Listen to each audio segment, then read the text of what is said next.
Well, good morning. Happy Labor Day weekend to you. I'm glad you guys decided to join us today for worship. And I want to invite you to open a Bible with me at this time to 1 Corinthians chapter 7 as we enter into week 3 out of 4 in this series through 1 Corinthians chapters 6 and 7. And we are at the point in this letter of 1 Corinthians that Paul is writing to this church of these converted Greeks who came to faith in Christ.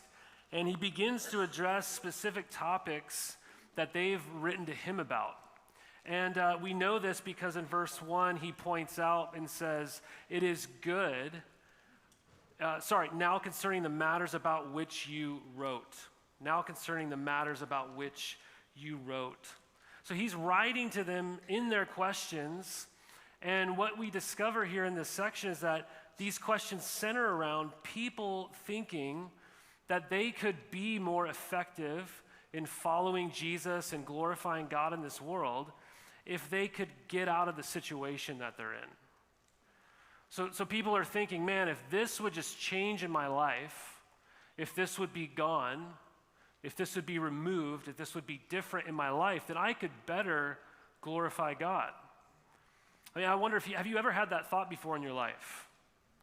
If this circumstance in my life were different, I could more faithfully follow Jesus. Right, if my work schedule were different, if I had a different job, right? If I had a different disposable income, if I had more margin in my schedule, right? I could better follow God. If this thing were different in my life, I could be more engaged. I could be more faithful in my relationship with Jesus. What we see here, interestingly, is that he begins to write specifically to address the wonderful and often painfully difficult topics of marriage and singleness. That's what we're looking at the next 2 weeks. So basically, I don't know if you've ever had this thought, they're beginning to think, man, I think I could better follow Jesus if I was married. I think if they're married, they're thinking, I think I could maybe more faithfully glorify God if I were single. Or maybe some of them who are married are looking at their partner, their spouse, and saying, I think I could better glorify God if I wasn't married to this person, but I was married to that person. Right? I won't ask if you've ever thought that before. Here's the thing, you guys. We are living in a time where people are minimizing and devaluing marriage more than ever. A report came out by the U.S. Census Bureau just this year that said household married couples are at an all-time low. Only 47% of U.S. households are married. That is down from 92% in 1920 and 71% in 1970. I mean, there's so many reasons for this. I mean, marriage might be declining because people are thinking we can just live together. It doesn't matter. We don't need a piece of paper to prove we're married. People live with different types of values. I know people have like open marriages now, like that's a thing. Will and Jada Smith, are famously the ones who pioneer this, it seems like. I mean, there's this idea of thruples, right? Why just choose one person when you could be a threesome type couple? Right? People are trying to enjoy the benefits of marriage without the commitment of marriage in our day and age. But here's the thing. God loves marriage. He created marriage. Jesus, his first miracle took place at a wedding when he turned water into wine. Jesus often likened his kingdom and the gospel itself to be like a wedding banquet. God himself likens himself to a true and better and faithful husband of his people, his bride, the church. God loves marriages. He created it. And yet there's people in this chapter that we see that are saying, man, I could probably more faithfully follow God if I wasn't married, or if I was married. And here's the thing, again, as people are minimizing and devaluing marriage more than ever, yet it's something that is precious to God. And with that understanding, I understand today that we are treading on probably painful ground for many of you, because you're single and you don't want to be. Or you're going through or have gone through a painful divorce. Or you're in a difficult marriage right now and don't see the light at the end of the tunnel. But what I want you to walk away believing today is that no matter where you are, Jesus is with you. And he can bring beauty from ashes in your marriage and even in your past experiences. So we're going to press into the awkward this morning, I'm warning you, okay? But I have found the awkward conversations in life are the best conversations. Because when we can actually begin to get real about things that the Bible is very real about, we can get real help and we can get solid hope. All right, so the first thing that we're going to see in our passage is in verses 1 through 9. And that is looking at the gift of marriage. The gift of marriage. Again, Paul writes, concerning the matters about which you wrote, it is good for a man not to have sexual relations with a woman. But because of the temptation to sexual immorality, each man should have his own wife, and each woman her own husband.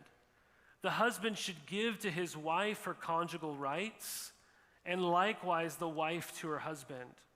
For the wife does not have authority over her own body, but the husband does. Likewise, the husband does not have authority over his own body, but the wife does. Do not deprive one another, except perhaps by agreement for a limited time, that you may devote yourselves to prayer, and then come together again so that Satan may not tempt you because of your lack of self-control. Now, as a concession, not a command, I say this. I wish that all were as I myself am, but each has his own gift from God, one of one kind and one of another. To the unmarried and the widows I say that it is good for them to remain single as I am. But if they cannot exercise self-control, they should marry, for it is better to marry than to burn with passion. There's a really key word, and I try to draw it out, that's in this passage right here, and it's found in verse 7. Paul says, I wish that all were as I myself am. What is he? He says in verse 8, it is good for them to remain single as I am. He's talking about this gift of singleness, and we're going to get into this more next week. But he also, this word gift is a controlling, it's a modifying word for what comes after it as well. It's not just singleness, but he says each has his own gift from God, one of one kind and one of another. He's not talking about spiritual gifts. He's saying his singleness is a gift from God. And there's another type of gift, and that gift is marriage. Right? Each has his own gift. Some are married, some are single, and you could view either as a blessing or a curse. That's kind of up to you, all right? But he sees them both as a gift, and so marriage is a gift. And in particular, he's addressing this topic that it is a gift from God by which men and women are designed by God to enjoy sexual relations within the covenant of marriage. Now, to a modern ear, that's a very oppressive idea, that you should only enjoy sexual relations within a marriage. Because the modern ear probably thinks in the way that we looked last week that it's my body, I could do whatever I want with it, I can enjoy whatever I do, what I want to do with it, I can sleep with whoever I want to sleep with, right? This is a modern understanding of our bodies. We talked about this last week. But here we see that God has created, he's invented sexual relationship to be enjoyed between husbands and wives. There is a design of God for men and women to experience that in the covenant of marriage. But not everybody, believe it or not, in church in Corinth actually believed this. Because we see this here in verse 1, that there were people who believed this slogan. Do you see it? It is good for a man not to have sexual relations with a woman. They believe the opposite of what the people last week were struggling with.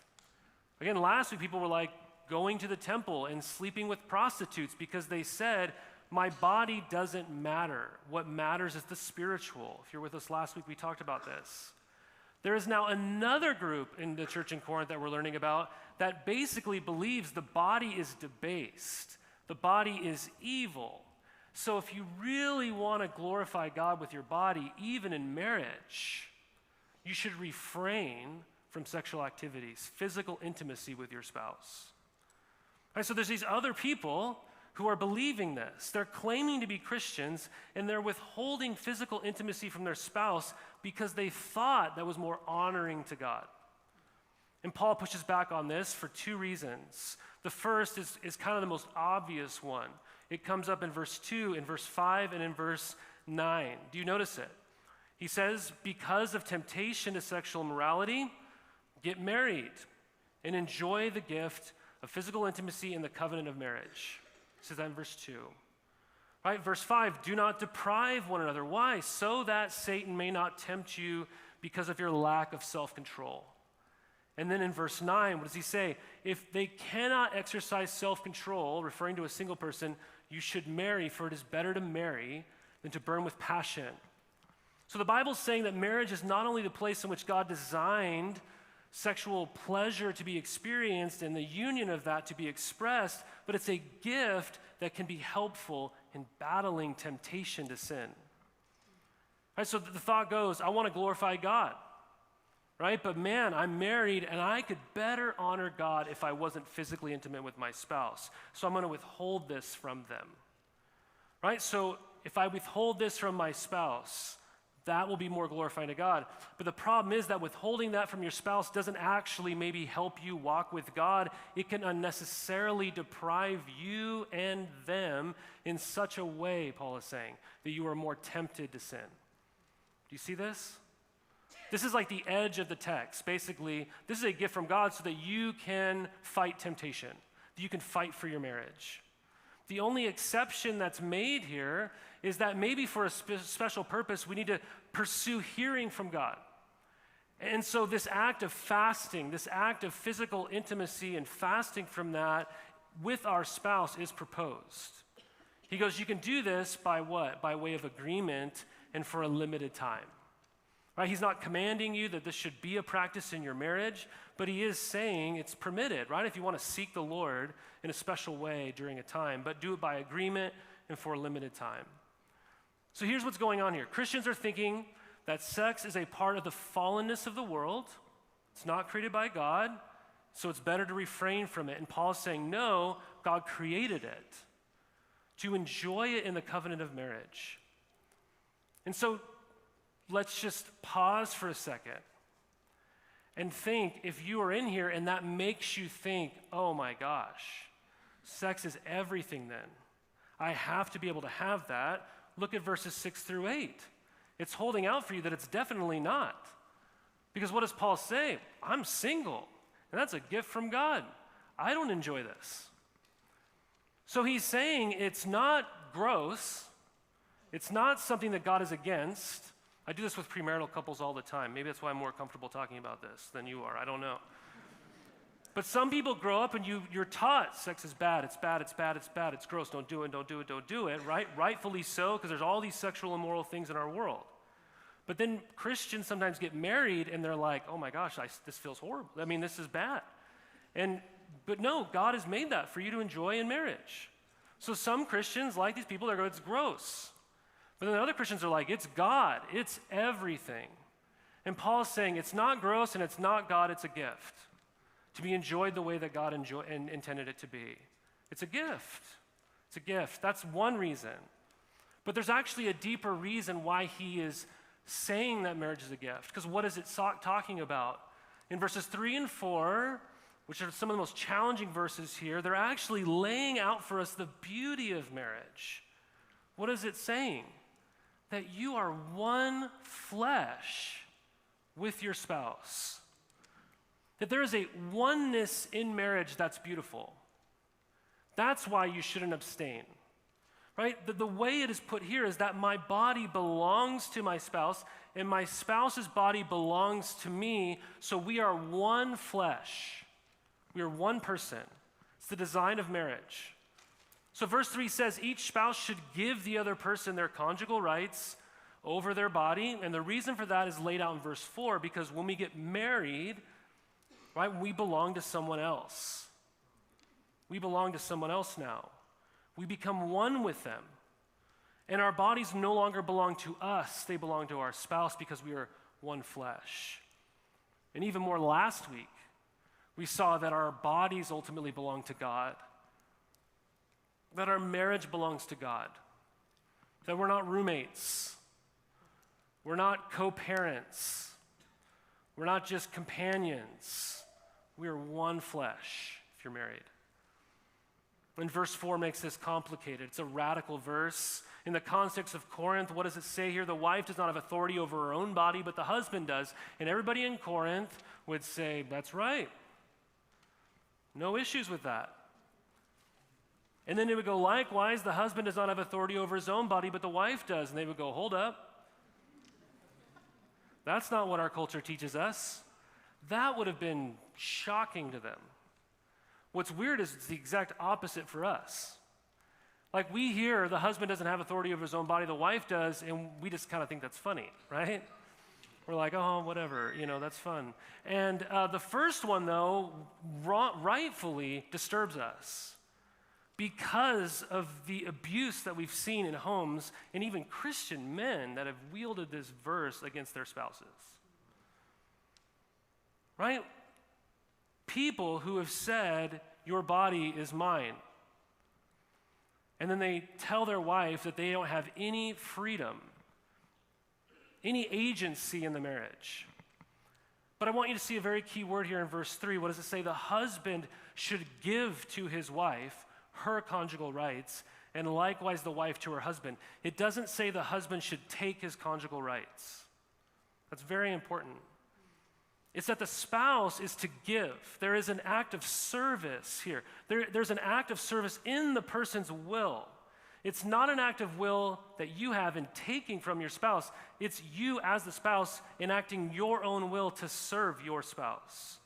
It's the giving of your own body to your spouse as an act of service. It's not taking. The emphasis here is on mutuality in marriage, not domineering. The whole point is that they're one flesh. I now belong to my spouse to me. Marriage was designed by God to be a relationship in which two lives fuse together, essentially. This is why when you get married, you often, at least traditionally, you have the same last name, right? You have one name now. Your finances become one, right? Your debt becomes one, right? Medical students, you're like, if you're marrying a medical student, good luck, right? You got one debt now. Right? Your bodies become one. Your families become one. That's not just her family, that's your family. Right?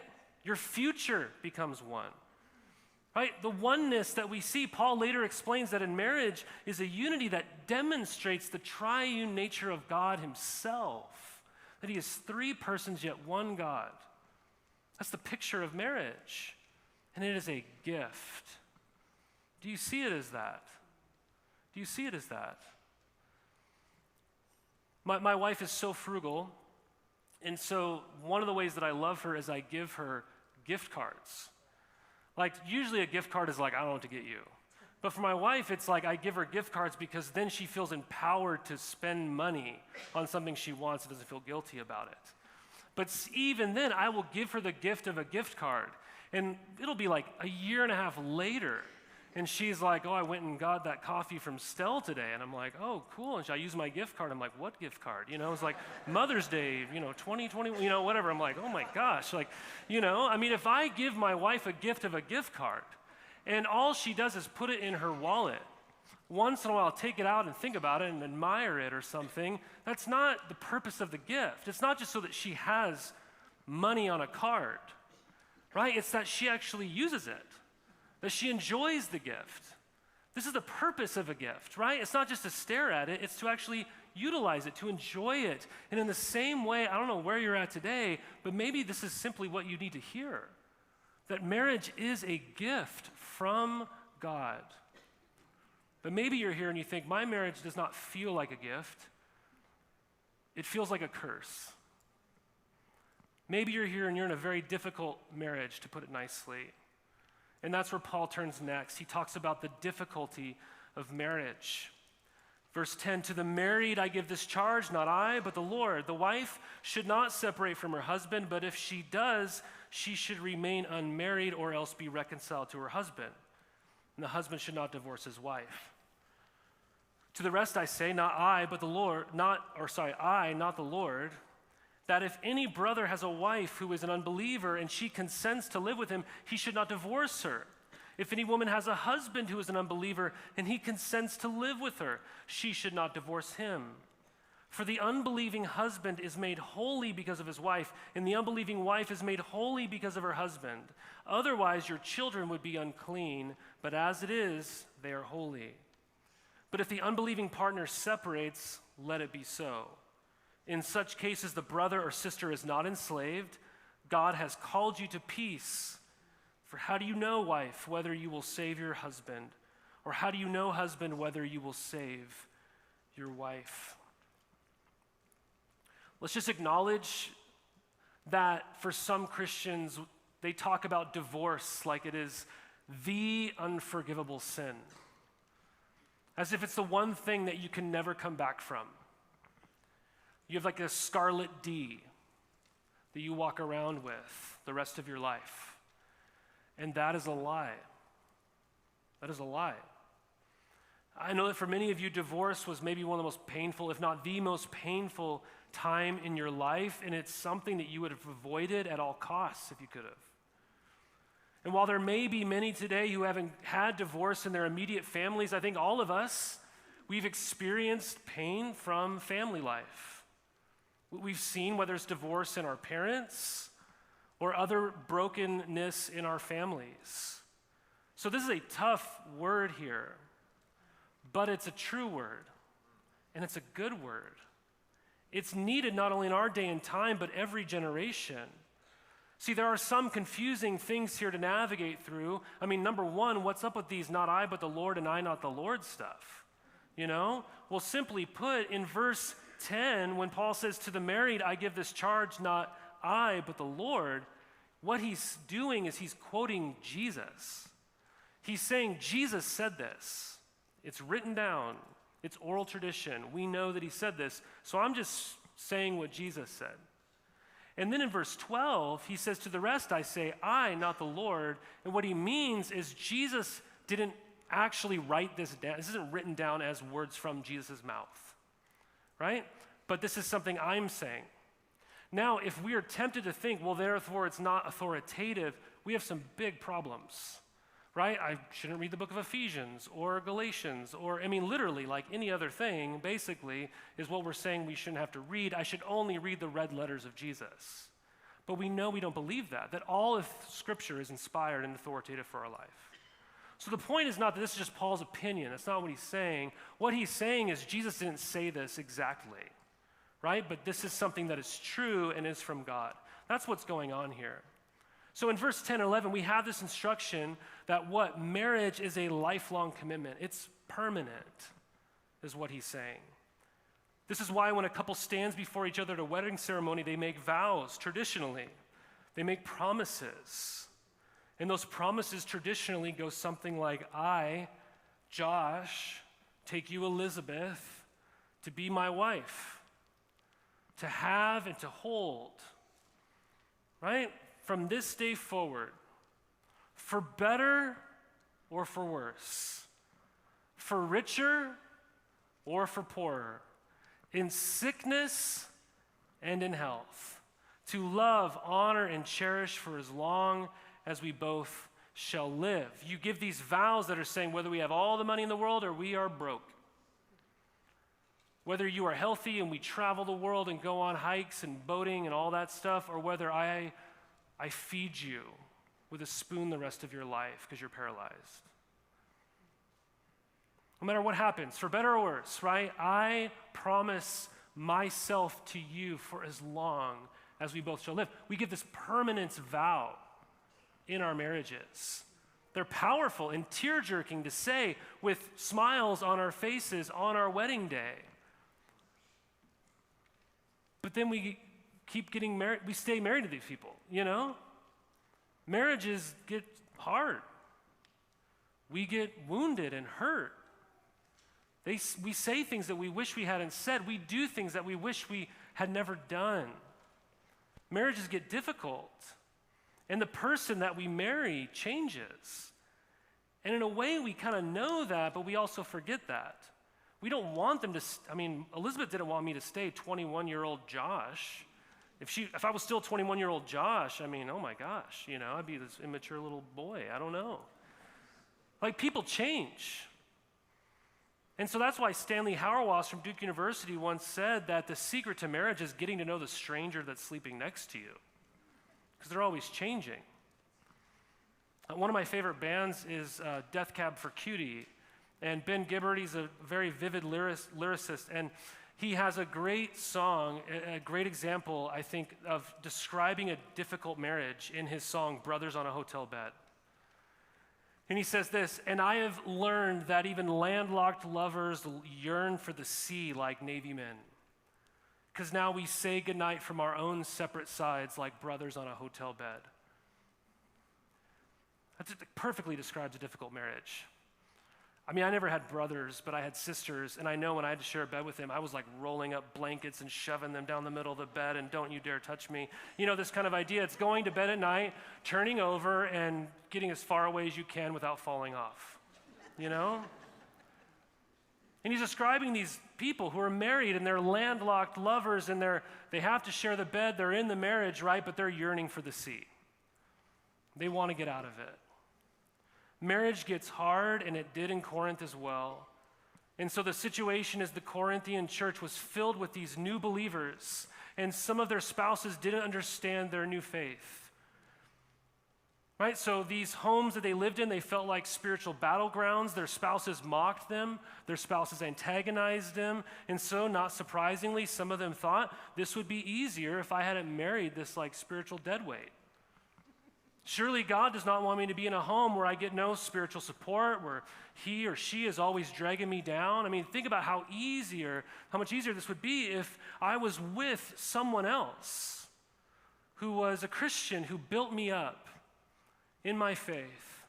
So for spiritual reasons, God probably wants me to get a divorce. And Paul says, no. Even if you think it's better for you spiritually to be separated from your spouse, you should stay with them. You should stay with them. He gives multiple reasons here why we should not get divorced, right? We like to think of the reasons why we should get divorced, but let's look really quickly at these important things. 2 reasons here why you should not get divorced, right? Especially if you're thinking about that even this morning. First, he says, marriage is designed to be a permanent covenant union. And what is he doing? We know this because he's quoting Jesus from Matthew chapter 19. That's what he's doing in verse 10 here, right? We see the permanence of marriage taught by Jesus, and he describes how God made it at the very beginning to be a picture of his love for us, and it was to be a permanent union dissolvable only by death. So we have this story in Matthew 19, it should be on the screen for you, where these Pharisees come to Jesus and ask him, is it lawful to divorce one's own wife for any cause? And he goes, have you not read that he who created them from the beginning made them male and female, and said, therefore a man shall leave his father and mother and hold fast to his wife, and the two shall become one flesh. So they are no longer two, but one flesh. What therefore God has joined together, let no man separate. So Jesus doesn't put a comma there. He doesn't put a dash or an asterisk or any fine print, right? No recommended reading, right? Period. End of sentence. Don't separate it. He had a totally different approach to marriage than most people in their cultures did, and even our culture does. Most people approach marriage like it's a consumer relationship. We know what a consumer relationship is, right? It's one where you figure out what you need and who best can meet that need, and there's nothing wrong with consumer relationships. I have a consumer relationship with Stater Brothers. right? It's really close to my house, right? I went over on Barton Road, and they have all the things that I like there. You know, the prices are not bad, and so I go there, right? But if another grocery store opened up that was even closer and cheaper and had all the things I wanted, like, sorry, Stater Bros, you know, I'm going somewhere else, right? This is how consumer relationships work, and that's good, that's fine, that's normal, right? But I can't have that kind of relationship with my kids. I don't go to them one day and say, hey, you know, Gus, this just isn't working out. You know, buddy, it's not you, it's me. I've been hanging out with the neighbor kids, and I just think they're cooler, you know? I mean, I just, you know? That's not how that relationship works, right? That's not a covenant relationship. That's a consumer relationship if I'm functioning that way. And we know that a family relationship is a covenant relationship. I'm family with you no matter what happens, right? I'm bound to you. So which kind of relationship is marriage more like? Well, we would go covenant, absolutely. But if we get divorced because our desires change, they're not as attractive to us anymore, their annoying habits really wear on us, or even just because we've gone through some painful things together, I'm not treating it like a covenant relationship. According to Jesus, marriage is not a consumer relationship, it's covenant until death do us part. That leads to the second reason that we should not get divorced, and he gets into trickier territory in verses 12 and following in answering this question, what do you do if you become a Christian though? And now you're married to a non-Christian. And so what he basically explains in verse 14 and following is that God in his sovereignty has put you in your unbelieving spouse's life for a reason. For a reason. Now that wording can be confusing. I mean, how does my being married to an unbeliever make them holy? Right? You see that there? You will make them holy. That's not how holiness works. People aren't made holy by osmosis or something. You know, this sort of thing. But Paul is using a Jewish metaphor here. He's saying holy means set apart. And so if you've been saved by Christ and Christ alone, you are set apart for him. If you are one flesh with another person and you have kids and that's a covenant sort of relationship that you have with them, they aren't saved by you, but they also now are set apart. They are set apart to, in a special sort of way, to hear the gospel and to see it lived out in a close way. Right? Your very presence increases their exposure to the gospel, and if you leave, you diminish that. I've been pastoring for 18 years in different roles, and I could think back to my time where I was in the Bay Area, and some of the godliest women I've ever met in my entire life were women who are married to unbelievers. And it was so painful for them. But they loved their husbands. But I can't tell you how many times they were like, I wish I could give our resources to this, but it's not just my money. I wish we could go and serve in this way, or I could invite people into our home and they could see our marriage played out in a way that glorifies God, or whatever it is. Right? It's painful. But they were such amazing examples of Christ's likeness to their husbands. Most amazing women I've ever met. And that was more precious to them than just having a more satisfying marriage. I mean, how many of you who are saved here this morning because you're in a certain situation, you had a person in your home, whether it was a mom, a grandfather, an aunt, a dad, somebody who became a Christian and didn't abandon the family. But they stayed. And someone else got saved, and someone else got saved, and now you're sitting here this morning. Maybe that's your role. Maybe it's not really fulfilling for you, but Paul says God has a purpose for you there. Right, so he starts with the reasons why not to get divorced, but then we have to address and look at the reasons and allowances for divorce. Okay? We need to do this morning. If we continue on in this story of Jesus to these Pharisees, we see at the end of Matthew 19, he says this when they ask him, why then did Moses command one to give a certificate of divorce and to send her away? And Jesus said to them, because of your hardness of heart, Moses allowed you to divorce your wives, but from the beginning it was not so. And I say to you, whoever divorces his wife except for sexual immorality and marries another commits adultery. Now, I have to move through this fairly quickly, but this is really important. First, one reason or allowance for divorce is sexual immorality. Right? This most specifically would be adultery, but this could extend into various forms of sexual immorality. Right? You could honestly apply this in so many ways, even emotional affairs. Now, it doesn't say that when that happens to you, you must get divorced. That's not what it says. Right? There's still like hopes of repentance and reconciliation and forgiveness. I mean, we have the gospel, we're gospel people, right? But the spouse has broken their covenant with you and joined themselves to another person, so Jesus says there is now an allowance for divorce. Right? Second, the second reason why divorce would be allowed in the Bible is abandonment. We see this in verse 15, actually, of our own passage, where Paul writes, but if the unbelieving partner separates, let it be so. In such cases, the brother or sister is not enslaved. God has called you to peace. Right? If the spouse has left you, divorce is allowed. And his rationale for this is why? He says, it's really important, God has called you to peace.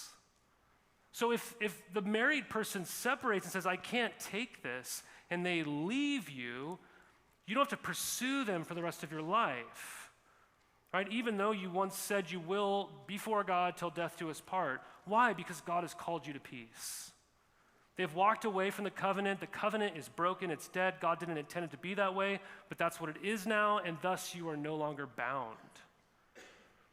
Now, as I would say, another allowance for divorce underneath this heading of abandonment is where we would talk about abuse in a home. Abuse. This would be what you would call forced abandonment. Forced abandonment. Forced abandonment, this is where we would address the issue if someone is allowed biblically to get divorced in those types of situations. See, there is absolutely, let me be very clear, there is absolutely no place for abuse in marriage. There is zero tolerance in the eyes of God. So if you are experiencing abuse, please do not believe the lie that it is your fault, or that you're protecting your spouse and your kids by not telling anybody. Right? Especially if you're in a physically abusive situation, you need to get out. Right? Talk to someone that you trust today. Right? Today, reach out to me, reach out to another pastor, talk to your life group leader. Right? Call the police. Abuse is a clear violation of the covenant of marriage, and it needs to be confronted immediately and with all the proper measures. And it's in this situation where if you're experiencing abuse, in different forms even, could be allowed for that. Right? Seek counsel from someone if it's emotional abuse. Talk to your pastor or somebody. Right? You can talk to Jonah or me or someone else on staff or another leader in this church, and we'll walk with you through that. Right, but there's an idea of forced abandonment where you are in a terrible situation and therefore forced to leave that family, right? So I know that's a heavy one, but it's an important one.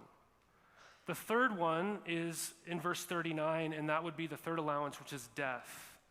What does it say in verse 39, which I know we didn't read? A wife is bound to her husband as long as he lives, but if her husband dies, she's free to be married to whomever she wishes, only in the Lord.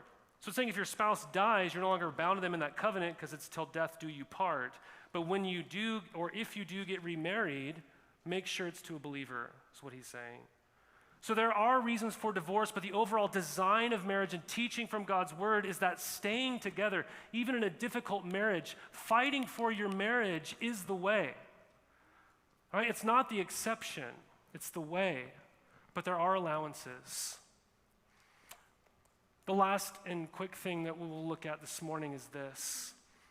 I know this has been a difficult subject to address within marriages. I know I don't know all the ins and outs of your marriage, especially if you are married. But we see so much hope in these final verses, this lasting contentment for marriage.